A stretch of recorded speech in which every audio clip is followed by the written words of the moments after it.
Bismillahirrahmanirrahim. Assalamualaikum warahmatullahi wabarakatuh. Apa sini? Gabung. Innal hamdalillah wa syukurillah wa wassalatu wassalamu ala Rasulillah wa ala alihi wa ashabihi wa mawala. La haula wa la quwwata illa billah, amma ba'd. Kita bersyukur kepada Allah Subhanahu wa taala dan mengucapkan alhamdulillahirabbil alamin. Izin Allah lah Allah Subhanahu wa taala kita bisa bertemu pada malam hari ini. Kalau bukan karena izin Allah tidak akan mungkin kita bisa bertemu. Betul, sahih sekali. Dan tak lupa kita bersolawat kepada baginda kita besar Muhammad sallallahu alaihi wasallam. Allahumma shalli ala sayyidina Muhammad wa ala sayyidina Muhammad. Bapak dan Ibu sekalian, lagi-lagi hanya sekedar dalam rangka tanasuh sama tadzkirah, dan tanasuh tadzkirah itu hakikatnya adalah untuk diri saya sendiri, bukan untuk bapak-bapak semuanya, ya. Dan lebih banyak adalah untuk diri sendiri. Demikian firman Allah Subhanahu wa taala dalam surah Al-Asr, wal 'asri innal insana lafi khusr. Manusia ini sesungguhnya secara umum merugi, ya. Mau presiden, mau pejabat, mau rakyat, mau pengusaha dan segala macam, secara umum sudah merugi. Orang miskin, orang kaya dan segala macam sebenarnya secara umum rugi. Kecuali siapa? Illal ladzina amanu wa 'amilus sholihati wa tawassaw bil haqq wa tawassaw bis sabr. Mereka yang tak akan merugi itu, yakni orang yang beruntung adalah yang beriman dan beramal soleh. Beriman dan beramal soleh, saling nasihat menasihati dalam kebenaran dan saling nasihat menasihati dalam kesabaran. Mengapa disebut merugi? Karena memang waktu itu singkat. Saking singkatnya, ya, maka sesungguhnya usia manusia ini di rentang waktu kurang lebih di antara 60-70 kan ya. Di atas 70 jarang, walaupun ada 1-2 tapi jarang ya. Nah, waktu singkat itu secara umum manusia ini banyak yang melalaikan begitu saja, sehingga dia habis begitu saja. Sebenarnya usia ini pakai nggak dipakai sebenarnya dia akan habis juga ya Pak ya. Dipakai nggak dipakai untuk ibadah dia akan habis juga, ya kan? Kita ibadah atau tidak ibadah kita akan mati juga. Akan sampai ajalnya. Akan sampai ajalnya. Kecuali kalau kita nggak ibadah nggak mati-mati gitu ya, udah lah ya. Kecuali kalau kita kan, nah semua itu setelah perjalanan hidup kita itu dipertanggungjawabkan oleh Allah Subhanahu wa taala. Bapak Ibu sekalian dirahmati dan muliakan Allah Subhanahu wa taala. Ada banyak beberapa ayat suci Al-Qur'an berkaitan dengan masalah kematian. Dan Allah mengingatkan itu semuanya. Bahkan Rasulullah memberikan sabdanya, kafa bil mauti mau'izah. Pertama, cukuplah dengan kematian itu, ambil banyak pelajaran di situ. Yang kedua, aksiru min dzikri hadhil ladzat. Perbanyaklah kalian untuk mengingat yang memutus kenikmatan. Berbanyak mengingat pemutus kenikmatan. Apa itu? Itulah kematian. Orang kalau sudah mendapatkan kesenangan hidup mewah dan segala macamnya, sehat badannya, itu orang belum lupa dengan kematian. Dia melalaikan dia. Tapi Rasulullah ingatkan aksir min dzikri hadhil ladzat. Berbanyaklah mengingat kematian. Kenapa? Dengan itu akan menundukkan kita semuanya, ya, akan melunakkan hati kita semuanya, menyadarkan kita semuanya bahwa sesungguhnya apapun ceritanya, siapapun kita, apapun pangkat juga jabatan kedudukan kita, ya, sesungguhnya kita manusia biasa yang pasti yang jelasnya pasti akan mengalami kematian ataupun meninggal.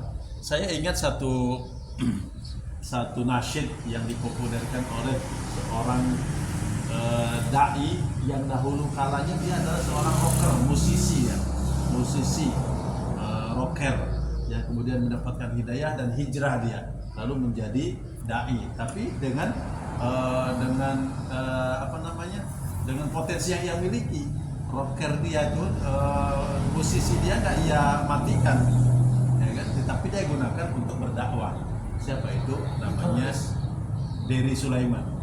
Nah, termasuk lagi teroris, tapi saya lebih banyak mengambil banyak kalimat kata-kata mutiara dari beliau. Apa kata beliau dalam syairnya itu? Wahai manusia, jangan engkau tertipu daya oleh dunia yang fana sebagai tempat ujian bagi kita. Dunia sementara, akhirat selama-lamanya.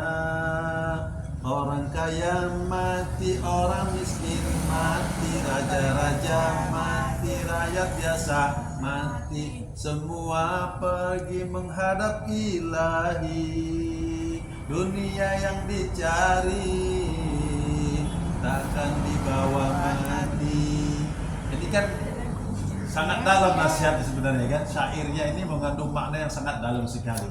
Dalam gambaran, dalam artian bahwa sesungguhnya siapapun di antara kita, meskipun dia raja, meskipun dia jenderal, meskipun dia dokter, meskipun dia guru, meskipun dia ulama, meskipun dia apapun lengkap pada dia, ternyata dia mati juga. Akan menemui ajalnya. Akan menemui ajalnya, akan datang masanya untuk menghampiri dia.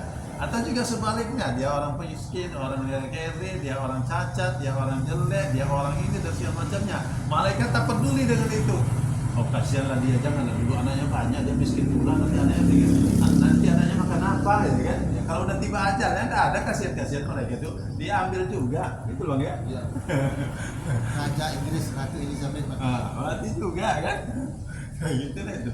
Nah, jadi ini peringatan tausiah buat kita semuanya Bapak sekalian ya, bahwa hari ini memang kita benar-benar melaksanakan fardu kifayah itu, tapi suatu saat nanti kemudian kita pula ya dilaksanakan itu kalau menurut kalian ada kan, karena Allah Subhanahu Wa Taala memanggil kita dengan caranya masing-masing, dengan cara dia kan ada, dan itu saja bisa aja tiba-tiba. Kenapa gitu? Ukuran kematian tidak menunggu sakit dulu, tidak menunggu tua dulu kan. Masalah lahir memang duluan ibu daripada anak, itu Pak. Duluan ibu daripada anak, tapi urusan mati bisa jadi cucu lebih dulu daripada nenek. Kita dengar kemarin ada berita yang meninggal, dia tenggelam dia apa ya, dia SP6 lagi lah, SP2 kali ya.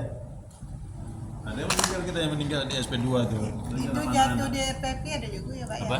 Jatuh. Yang jatuh semalam usia 25 tahun. Dan meninggal juga kan? Itu yang kemarin kita kumpulkan sama-sama tuh. Berapa tahun ya? 25 tahun. sama-sama dikumpulkan sama Pak Rustam Haji berdampingan. Malah lubang itu ditawar lagi. Pilih kanan kiri katanya. Bapak mau pilih yang kanan atau kiri katanya. Itu Mbak ya. Akhirnya ada. Lubang itu udah gandeng-gandeng tuh. Oh, minta yang panjang kamu. Oh, sama panjang sama panjang standar ya. Itulah rumah kita yang sesungguhnya nanti kan.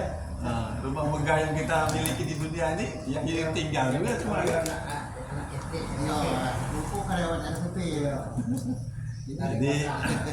Jadi ibu bapak sekalian, ya mungkin itu dalam rangka memang untuk mengembalikan hakikat diri kita sebagai manusia biasa, bahwa sesungguhnya hebat apapun, sekuat apapun kita, pada akhirnya kita akan lemah juga dan pasti akan kembali. Di dalam surat Al banyak sekali, termasuk di dalam surat Al-Hadid mulai dari ayat 20 sampai 22. Di ayat 20 itu Allah gambarkan tentang bagaimana perjalanan hidup manusia itu, yang kita kejar-kejar ini itu dan segala macam kedudukan pangkat kemudian dan segala macamnya, yang kita kejar-kejar itu sama seperti dia itu apa? Sama seperti tanam-tanaman yang menyenangkan para petani-petaninya, yang pada akhirnya tanaman ini menjadi tua, menguning lalu punah. Hidup ini begitu. Pada saat masih anak-anak senang kali kita ya, mekar ya. Dia sedang mekar ya kan. Pada saat sedang remaja, senang kali kita dibuatnya seolah-olah itu kan. Tapi dibangga-banggakan inilah anakku dan segala macamnya. Begitu juga udah pada saat remaja. Tapi pada saat udah tua, nggak akan ada yang bisa dibanggakan lagi nanti kan. Semuanya sudah nggak bisa dinikmati lagi. Tanda-tanda tentara-tentara malaikat sudah pada berdatangan mengingatkan kita sekali aja kan. Apa aja tentara malaikat itu? Banyak tentara malaikat itu. Di antaranya adalah uban berkabur, ya kan? Mata kabur, gigi gugur. Janggut nak putih, kumis pun dah uban. WA dari Allah bawa. Bukan nyinggung ya? Memang patah. Kalau tidak sadar kan, dah putih. Biasa ambil putih aku sampai rumah jadi putih. Itu kiriman, tak sadarnya, mana hadiahnya. Pasar. Baik, mungkin hanya sekitar itu aja yang dapat disampaikan. Mudah-mudahan ada manfaatnya buat kita semuanya.